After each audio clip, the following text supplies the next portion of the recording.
So this is my wife's 2025 Subaru Outback. I've got pretty poor lighting here, but I'm going to get a light in and show you the important stuff. But we purchased this in a state that doesn't require front license plates.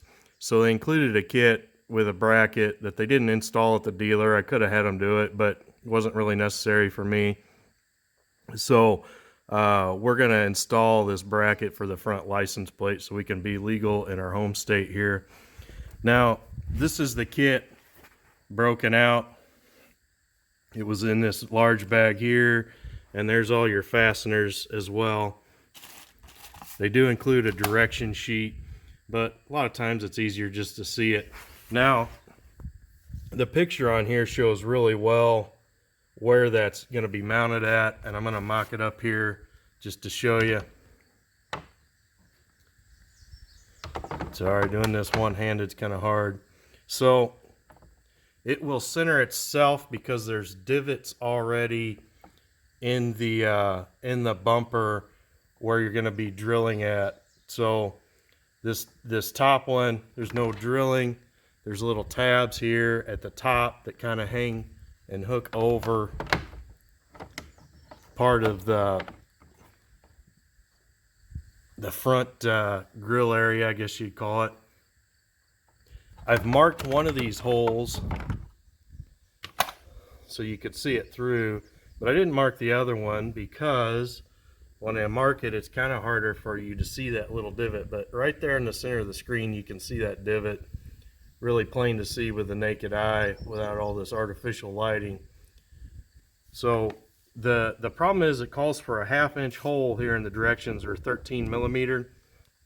And if you go immediately to 13 millimeter, it's going to tend to walk. You can see how big that bit is because this little piece here, this mounting bushing, I guess you'd call it, or mounting flange,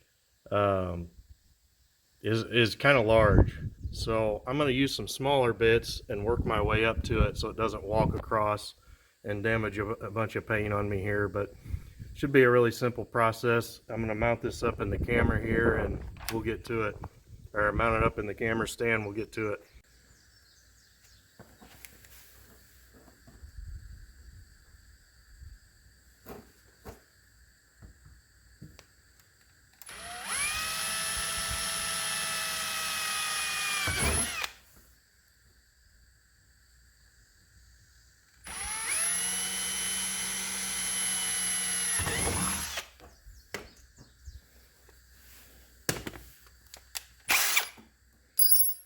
Started with the smallest bit. I'm stepping up one more size before I go all the way to 1/2 inch.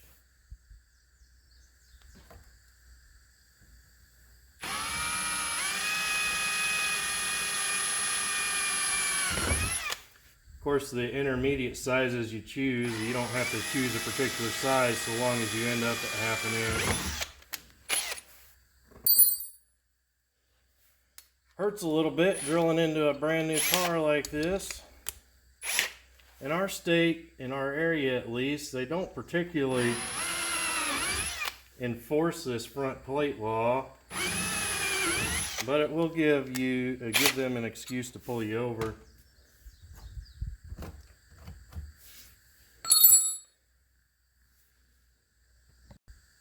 So we got our holes drilled. These things go in next. You would think logically that maybe you would slip this in behind and pull it forward and this lip would grab the back, but that's not how these work.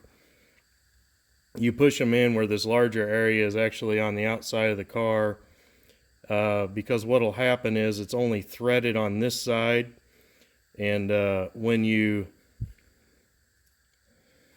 put this flanged bolt in there, it will pull it forward and flare this out and kind of crush things and hold it in there. So the ones you're going to use on the bottom and the holes that you drilled is this one that's got a little bit of Loctite on it. And of course you mount the plate with this style bolt here, which you can use a 10 millimeter or a big Phillips head.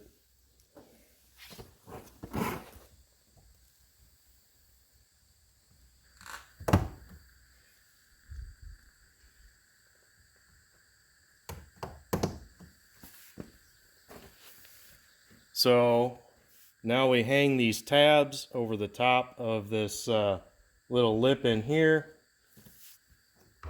It should be centered on the car automatically for us, and your holes should line up.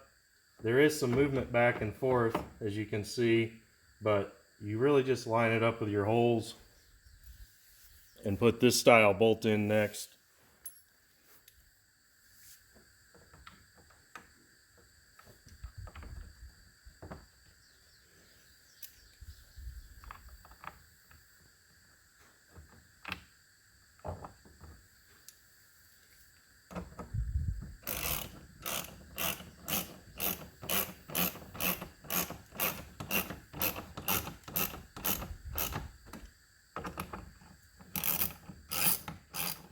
You don't have to crank on this like you're torquing down a head bolt or something. Be a little gentle with it. Of course you want it to be nice and solid, but man, don't wrench it down like crazy. You'll end up crushing this plastic bumper cover here if you go too crazy with it, I would imagine. So that's it, basically. Now these other two bolts, that's what's going to mount your plate. It's basically done. Thanks for watching. I hope this was helpful.